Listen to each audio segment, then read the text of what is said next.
نحمده ونصلي ونسلم على رسوله الكريم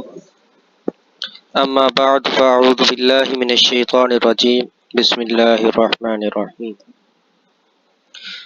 آج کا ہمارا موضوع سورہ مریم آیت نمبر 41 تھا، آیت نمبر 50 ہے۔ پہلے مرحلے میں آیات کی تلاوت کے ساتھ لفظی و بامحاورہ ترجمہ کیا جائے گا، اور دوسرے مرحلے میں مختصر مگر جامع تشریح بیان کی جائے گی۔ آغاز کرتے ہیں۔ بسم اللہ الرحمن الرحیم، شروع اللہ کے نام سے جو بڑا مہربان نہایت رحم والا ہے۔ وَاذْکُرْ، اور بیان کیجئے، ذکر کیجئے، فی الکتابی، کتاب میں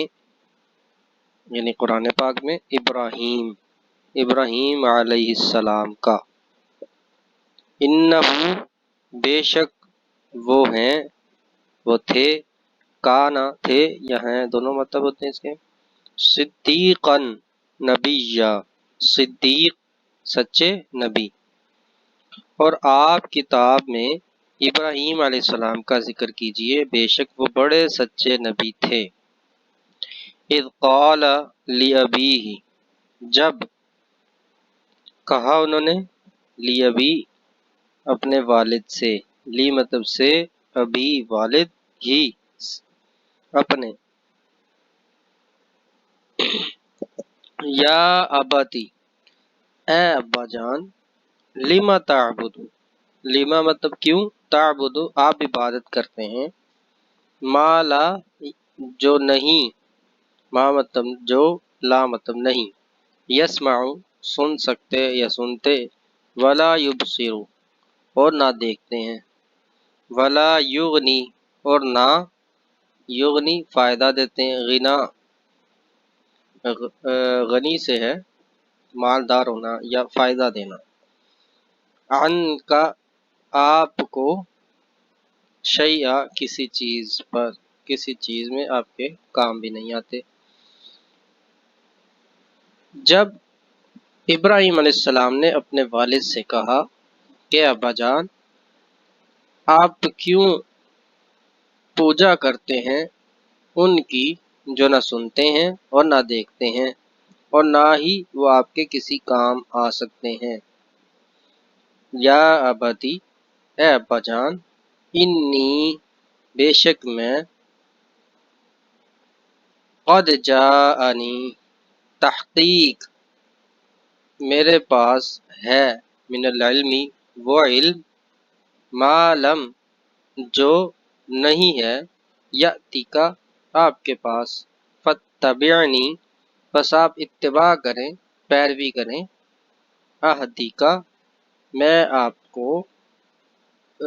رہنمائی، آپ کی رہنمائی کروں گا، صراطاً سویّا سیدھے راستے کی طرف، صراط مطلب راستہ اور سویّا سیدھا راستہ۔ اے ابا جان،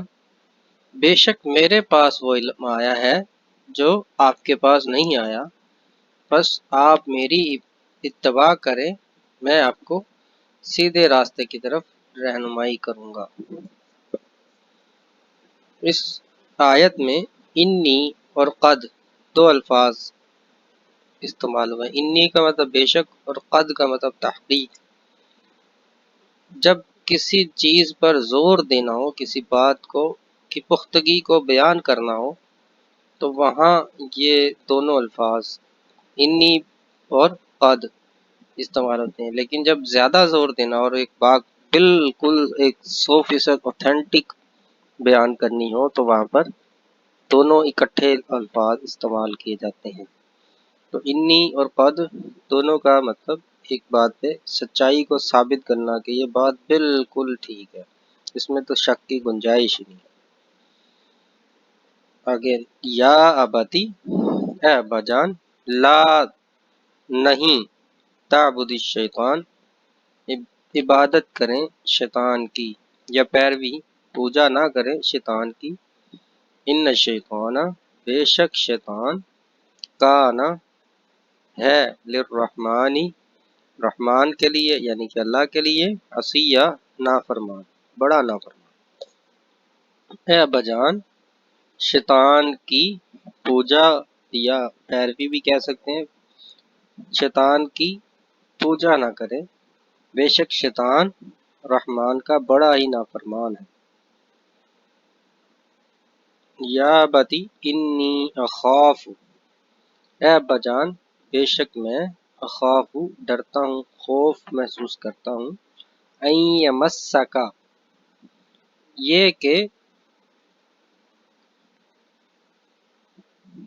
آپ عذاب نہ، ان یمسکا عذاب من الرحمن کہ آپ کو لے نہ جائے یا آپ پر آ نہ جائے، عذاب من الرحمن اللہ کی طرف سے عذاب، فتکون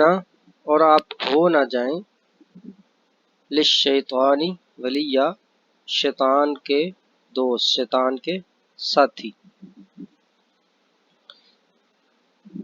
اے ابا جان مجھے اس چیز سے ڈر لگتا ہے، خوف آتا ہے، میں ڈرتا ہوں کہ آپ پر رحمان کا کوئی عذاب پہنچے تو آپ اس عذاب میں شیطان کے ساتھی نہ بن جائیں۔ یمسا کا یہاں پہ لفظ استعمال ہوا جس کا مطلب ہوتا ہے ٹچ کرنا، مس کرنا یا چھونا۔ یہ میں بھول گیا تھا، آپ کو ریوائڈ کرواتا ہوں۔ یمسا کا آپ کو چھو نہ لے۔ قال آگے ہے قال تو کہا، اب یہاں پہ ذکر آ رہا ہے ابراہیم علیہ السلام کے والد کا جس کا نام آزر تھا۔ ایک اور صورت ہے جس میں ان کا ذکر نام کے ساتھ آیا آزر۔ قال تو اس کے والد نے کہا، اراغب منہ پھیرتا ہے، آ کا مطلب کیا، راغب یہ دو الگ الفاظ ہیں، آ کا مطلب کیا، راغب آپ تم منہ پھیرتے ہو، رغبت اختیار کرتے ہو، انتا آپ یا تم، عن اس سے، آلہتی الہ کی جمع ہے آلہہ، تی ہمارے، تو الہ کا مطلب ہوتا ہے معبود، ہمارے معبودوں سے، یا ابراہیم اے ابراہیم۔ آزر نے کہا، اے ابراہیم کیا تم میرے معبودوں سے منہ پھیرتے ہو، لئن لم اگر تم نہیں، تنتہی باز نہ آئے، نہ منع ہوئے، نہ رکے، لارجمنک تو میں ضرور رجم کروں گا۔ رجم کا مطلب پتھر مارنا، سنسار کرنا، سنسار کر کے کسی کو جان سے مارنا رجم کہلاتا ہے۔ وَاہْجُرْنِی پس اور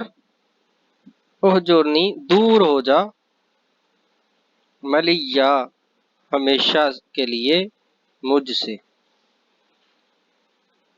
اگر تم اس کام سے باز نہ آئے، یعنی ان کو اللہ کی دعوت دینے سے اور بتوں سے روکنے سے باز نہ آئے، اگر تم اس کام سے باز نہ آئے تو میں تمہیں ضرور رجم کروں گا اور تم ہمیشہ کے لیے مجھ سے دور ہو جاؤ۔ قال سلام علیک تو انہوں نے کہا، ابراہیم علیہ السلام نے کہا، سلام علیک آپ پر سلامتی ہو، سأستغفر لک ربی ان قریب میں استغفار کروں گا، لکا آپ کے لیے، ربی اپنے رب سے، انہ کان بی حفیہ بے شک وہ ہے میرے ساتھ بڑا مہربان۔ ابراہیم علیہ السلام نے کہا، آپ پر سلامتی ہو، میں ضرور عن قریب اپنے رب سے آپ کے لیے بخشش مانگوں گا، بے شک میرا رب بڑا ہی مہربان ہے۔ وَأَعْتَزِلُكُمْ اور اعتزلکم میں الگ ہوتا ہوں، تم لوگوں سے، وما تدعون، اور جو تدعون جن کو تم پکارتے ہو، من دون اللہ، اللہ کے علاوہ، یا جن کی تم عبادت کرتے ہو اللہ کے علاوہ، وَأَدْعُو ربی، اور میں عبادت کروں گا، ضرور عبادت کروں گا، ربی اپنے رب کی، ضرور ویسے یہاں پہ نہیں ہے اس جملے میں، وَأَدْعُو ربی، اور میں بندگی کروں گا، عبادت کروں گا اپنے رب کی، عسیٰ، عن قریب، اللہ تکون، اللہ اکون، یہ کہ بدعاء ربی، اکون محروم ہونا، بدعاء ربی شقیہ، عسیٰ کا مطلب یہاں پہ امید کرنا، امید کرتا ہوں کہ میں اپنے رب کی بندگی سے محروم نہ رہوں یا محروم نہ ہو جاؤں۔ باماورا ترجمہ، اور میں تم لوگوں سے الگ ہوتا ہوں اور ان سے بھی جنہیں تم اللہ کے سوا پوجتے ہو، اور میں اپنے رب ہی کی بندگی کروں گا، امید ہے کہ میں اپنے رب کی بندگی کر کے محروم نہ رہوں گا۔ یہ اکونا کن سے ہے، پیچھے لفظ گزرا ہے، کن کا مطلب ہو جانا، اکونا میں ہو جاؤں گا، لا اکونا میں نہیں ہو جاؤں گا،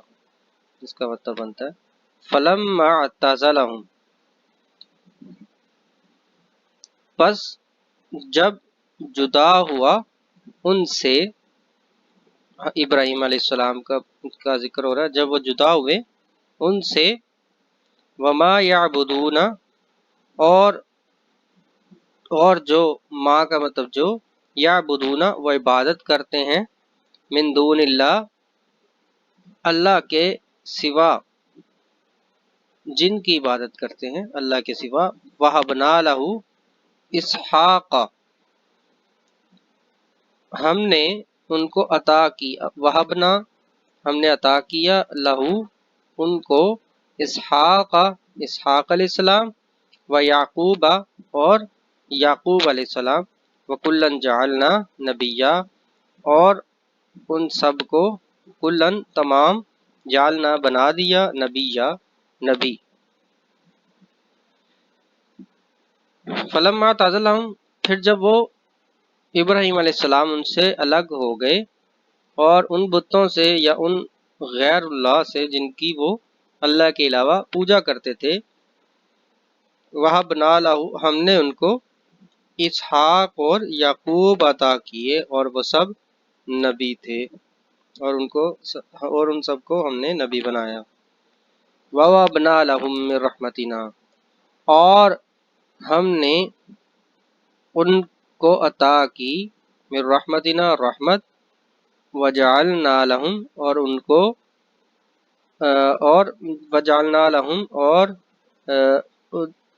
ان کو عطا کیا، لسان صدق علیہ، لسان صدق، لسان مطلب زبان، صدق خیر یا سچائی والی زبان،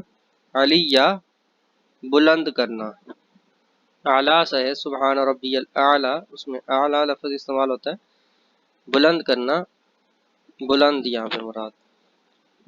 اور ہم نے ان کو اپنی رحمت عطا فرمائی، اور ہم نے ان کا ذکر خیر بلند فرما دیا، لسان صدق ذکر خیر یعنی ذکر سچائی،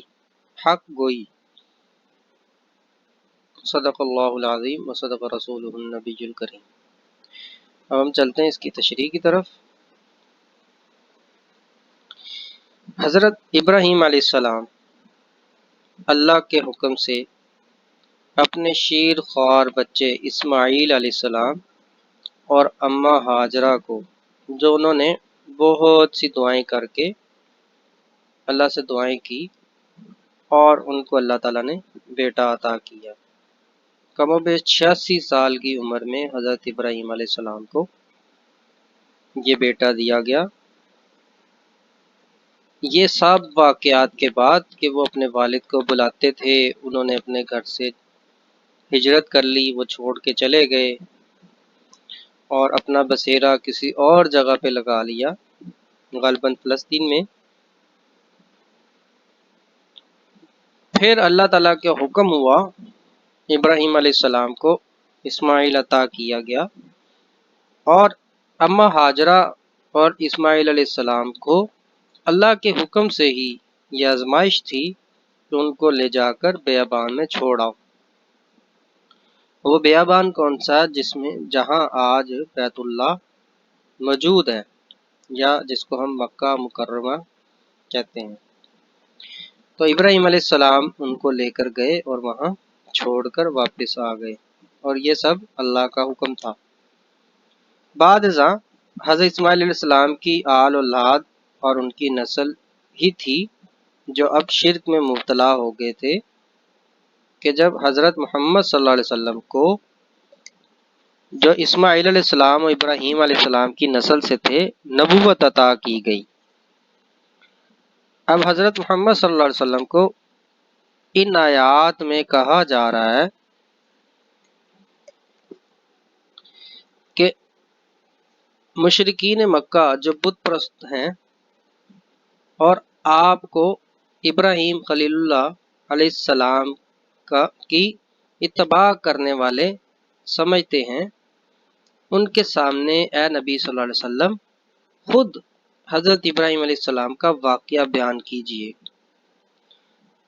اس سچے نبی نے اپنے باپ کی پرواہ بالکل نہ کی اور اس کے سامنے بھی حق کو واضح کر دیا اور اسے بت پرستی سے روکا۔ صاف کہا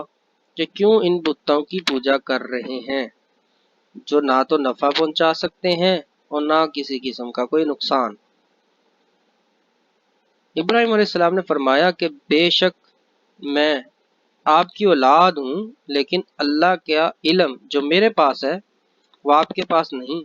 آپ میری اتباع کیجئے، میں آپ کو راہ راست دکھا دوں گا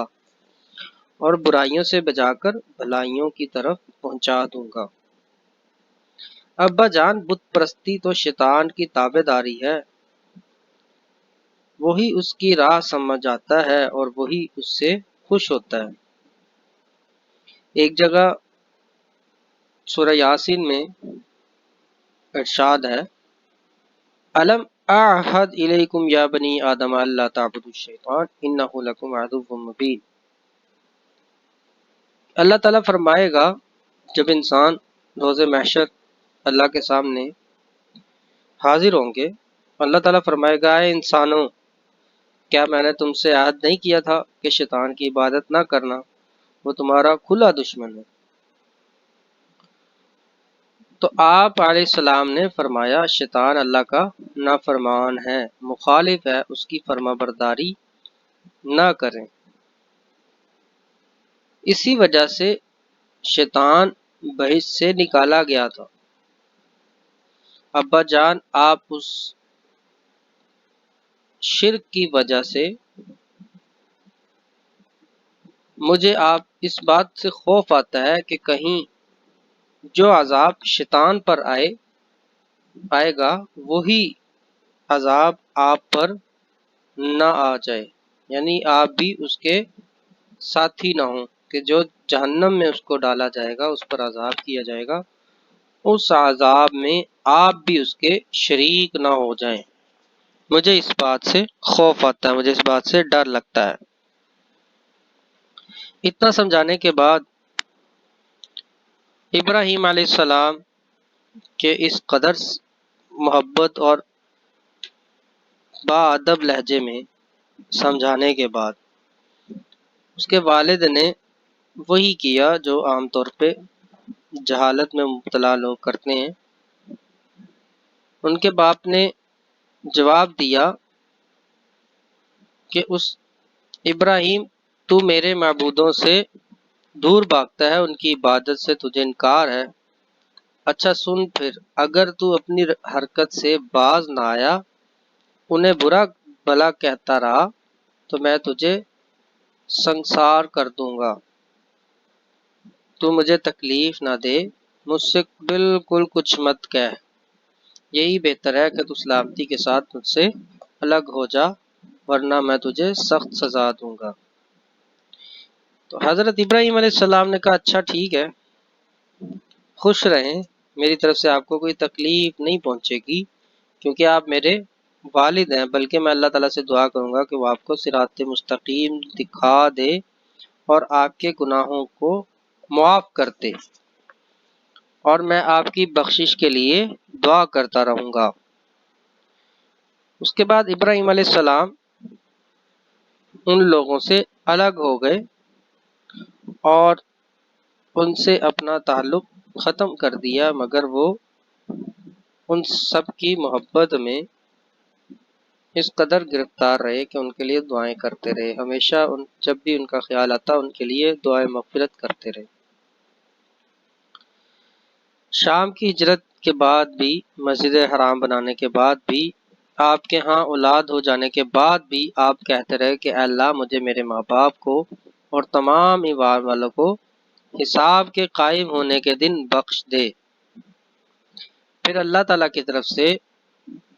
ان کی طرف وحی آئی کہ مشرکوں کے لیے استغفار نہ کرو، یہ آپ کے لیے بیکار ہے، اللہ جسے چاہے بخش دے اور جسے چاہے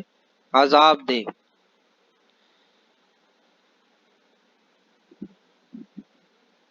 جب ابراہیم علیہ السلام سب سے الگ ہو گئے اور بہت لمبی آزمائش کے بعد اللہ تعالیٰ نے ان کو اسحاق علیہ السلام عطا کیے، جو ابراہیم علیہ السلام کی اس قربانی کے بعد عطا کیے گئے، جو 13 سال کی عمر میں ایک خواب دیکھا حضرت ابراہیم علیہ السلام نے، 3 رات مسلسل جو خواب دیکھا۔ سورہ صافات ہے جس میں اس خواب کو مکمل طور پر بیان کیا گیا ہے۔ ابراہیم علیہ السلام نے اسماعیل علیہ السلام کو ذبح کے ارادے سے بیابان میں لے جانا تھا، جس کا خواب وہ دیکھتے رہے، اور وہاں جا کر انہوں نے اس کام کو پورا بھی کیا، جس کی یاد میں آج ہم تمام مسلمان عید الاضحیٰ پہ قربانی کرتے ہیں۔ اللہ کے حکم سے ایک مینڈے کی قربانی ہو گئی، اس قربانی سے اللہ خوش ہوا اور اماں سارہ کو کی بطن سے اسحاق علیہ السلام کو پیدا فرمایا، اور اسحاق علیہ السلام سے آگے ابراہیم علیہ السلام کی موجودگی میں، ابھی وہ حیات تھے، زندہ تھے، یعقوب علیہ السلام کو پیدا فرمایا۔ تو انہی دونوں کا یہاں پہ ذکر ہے اور ان دونوں کو نبی بھی بنایا۔ یہ تھے ابراہیم علیہ السلام اور ان کی نسل، جن کا ذکر اللہ تعالیٰ نے بارہا قرآن میں بلند فرمایا، اور یہ اللہ کے محبوب ترین اور برگزیدہ بندے، اللہ کے خلیل، اللہ نے ان کو دوست کہا، کیونکہ حضرت ابراہیم علیہ السلام نے بہت بڑی قربانیاں دی، اور پورے علاقے میں یا پورے شہر میں ابراہیم علیہ السلام نے شرک کے خلاف سب سے بڑی بلند آواز بلند کی۔ سب سے پہلے جو توحید کا علم بلند کیا، ان میں ان کا صحرا ابراہیم علیہ السلام کو جاتا ہے، اور یہی وجہ ہے کہ ابراہیم علیہ السلام تمام نبیوں کے جد، تمام نبیوں کے والد، دادا کہلاتے ہیں، کیونکہ ان کی نسل سے، ابراہیم علیہ السلام سے، اسحاق، یعقوب، یوسف اور بعد ازاں جتنے بھی نبی ہیں، موسیٰ علیہ السلام ہیں، ہارون ہیں، داؤد ہیں، سلیمان ہیں، یہ بہت لمبی قطار ہے نبیوں کی جو بنی اسرائیل پر آتے رہے، کیونکہ بنی اسرائیل حضرت یوسف علیہ السلام کی اولاد کو کہا جاتا ہے۔ تو یہ تمام انبیاء حضرت ابراہیم علیہ السلام کی اولاد سے تھے، جن کا تذکرہ کرنے کا نبی پاک صلی اللہ علیہ وسلم کو یہاں پہ حکم دیا جا رہا ہے۔